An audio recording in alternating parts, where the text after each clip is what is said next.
그 탄핵 소추 발의를 할 때 중대한 위법성이 있는 경우에 탄핵 소추 발의를 하라는 것이 이 헌법재판소의 판단이죠. 예. 예. 그런데 만일 소추하는 당시에는 단순히 언론 기사 몇 개만 첨부해서 소추를 했고 그로 인해서 결국은 소추가 요건이 입증 안 됐다고 하는 것이 지난번 이정섭 검사에 대한 탄핵 판결로 내가 보이는데 그건 맞습니까? 그렇게 판단하면 되겠죠? 예, 그런 이유 설치가 있습니다. 네, 있죠. 마찬가지로 뭐 거부권 행사에 대해서 이것 또한 내재적 한계가 있다. 맞습니다. 모든 법적 권한은 그것이 법률의 요건이 정해져 있다고 하더라도 항상 그것이 남용되어서는 안 된다는 기본적인 원칙이 있고 또한 권한 행사가 가능한 충분히 숙고하고 검토해서 자제되어야 한다. 그런데 이와 같은 권한은 입법권 행사도 마찬가지 아니겠습니까? 이건 물어보겠는데요. 자, 대통령이 위헌성이 높다 그래서 거부권 행사를 한번 했습니다. 그랬더니 그 위헌성에 또 다른 위헌성을 추가해서 다시 민주당에서 일방적으로 법안을 발의해서 또 대통령한테 보냈습니다. 대통령이 이거 거부권 행사할 수밖에 없는 거거든요. 그것을 3번이나 반복해서 하고 있습니다. 그리고 나서 대통령이 거부권을 남용했다고 비난을 합니다. 국회에서 법안을 만들어서 보냈고 그러나 행정부 수반인 대통령이 그 법안의 위헌성이 문제가 있다 그래서 거부권 행사했습니다. 그러면 그 위헌성을 해소하고 법안을 보내는 것이 입법권의 적정한 행사 아니겠어요? 답하시기 곤란하시죠? 네. 저도 5분간 질문하도록 하겠습니다. 국민의힘에서 자꾸 민주당 보고 탄핵하고 있다고 그러는데 실제 탄핵 원조 정당은 어디인가 한번 살펴보겠습니다. 경부고속도로는 박정희 대통령이 건설했죠. 탄핵 고속도로는 국민의힘 그쪽 진영에서 먼저 건설했습니다. 탄핵 열차, 레일을 깐 것도 그쪽 정당이었습니다. 그 증거 영상을 한번 보시겠습니다. 정말로 국민의 명령을 이행해야 된다는 그런 막중한 책임감과 또 대통령을 탄핵시켜야 한다는 그런 안타까움이 함께 공존해서 착잡한 심정입니다. 최초의 탄핵 원조 정당은 한나라당이었습니다. 노무현 대통령 탄핵 사유가 되지 않는 걸 가지고 탄핵시켰죠. 결국은 기각당했죠. 한나라당은 그때 해체했어야 됩니다. 왜? 기각됐잖아요. 국력 소모가 얼마나 있었습니까? 한 10년간 정당 활동을 하지 말아야 될 정당이었어요.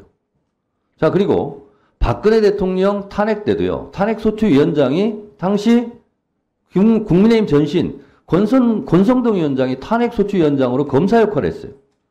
박근혜 대통령을 탄핵시키려고 무지하게 노력했어요. 자, 대통령 탄핵이 고속도로 철도라면 검사 탄핵 정도는 아마 지방도로 정도 될 거예요. 국민의힘에서 민주당에게 검사 탄핵을 자꾸 한다고 그렇게 공격할 처지와 입장은 아니다라는 말씀을 드리고요. 박근혜 대통령 탄핵이 인용된 것을 윤석열 대통령에게 적용된다면 윤석열 대통령도 탄핵될 가능성이 매우 높습니다. 박근혜 대통령 탄핵 인용된 것이요. 헌법 제7조, 직업공무원제도, 헌법 제78조, 대통령의 공무원 임명권 이거였어요. 정유라 관련 문체부 장관 면직 1급 공무원 6명 사표 이것이요. 윤석열 대통령으로 본다면 김건희 수사 방해를 위해서 중앙증거본장 교체한 거, 임성근 수사위원 은폐 위에 이종섭 도주대사 시킨 거 이거 다 탄핵사유 인용될 겁니다. 그리고 헌법 21조 언론의 자유 조항에 보면 비선실세 국정농단의 전행 보도한 세계일보 등을 탄압했어요. 윤석열 대통령은 바이든 날리면 보도한 MBC, 방통위원 임명 지연 이 언론 탄압 이것도 탄핵사유 인용이 분명히 될 겁니다. 그리고 박근혜 대통령이 헌법, 국가공무원법 위반, 공직자윤리법 위반됐는데요. 윤석열 대통령 양평고속도로 21g 관저 이런 거 다 탄핵사유입니다. 국민의힘에서 자꾸 탄핵 얘기해서 본인들에게 유리할 것이 없다라는 말씀을 미리 경고드립니다. 자, 여러분들은 지금까지 이런 뉴스들을 보게 되면 어떤 생각이 드셨나요?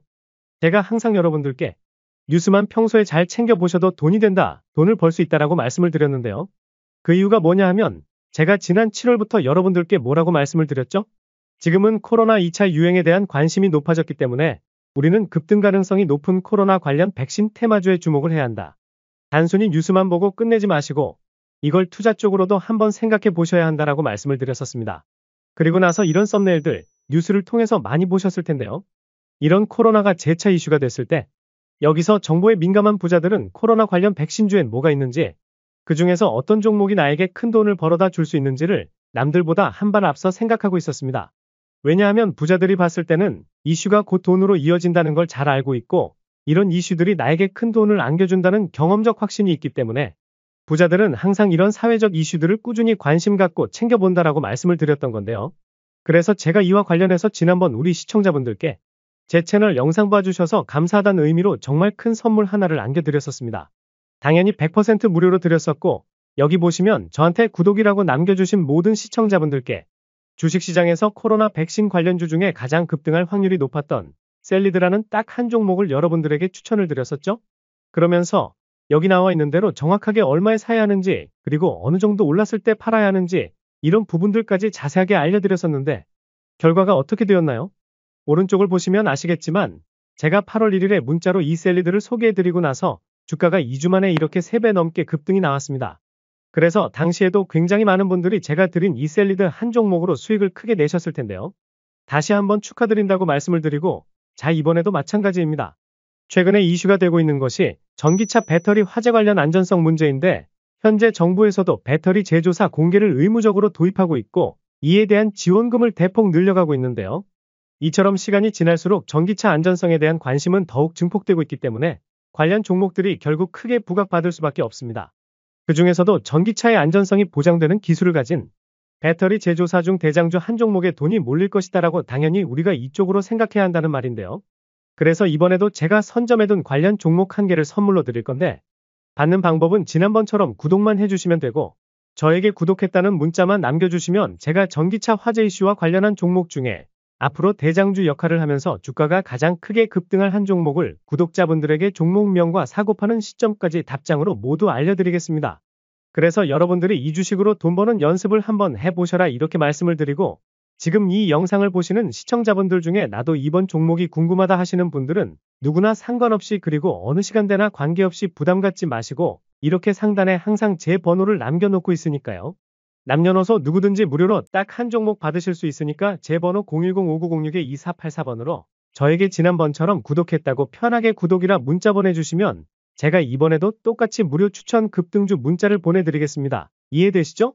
그래서 다시 한번 제 번호 010-5906-2484번으로 구독이라고 문자 보내주시면 여러분들이 직접 뉴스를 통해서 돈 버는 연습을 해보실 수가 있는 거고 제가 돈을 받는 것도 아니고 투자를 대신해 드리는 것도 아니기 때문에 아무 때나 부담 없이 문자 보내주시면 되는 겁니다. 그리고 수익이 나면 저는 다른 것은 바라지 않습니다. 제 채널에 구독, 좋아요 한 번씩만 눌러주시면 감사하겠습니다.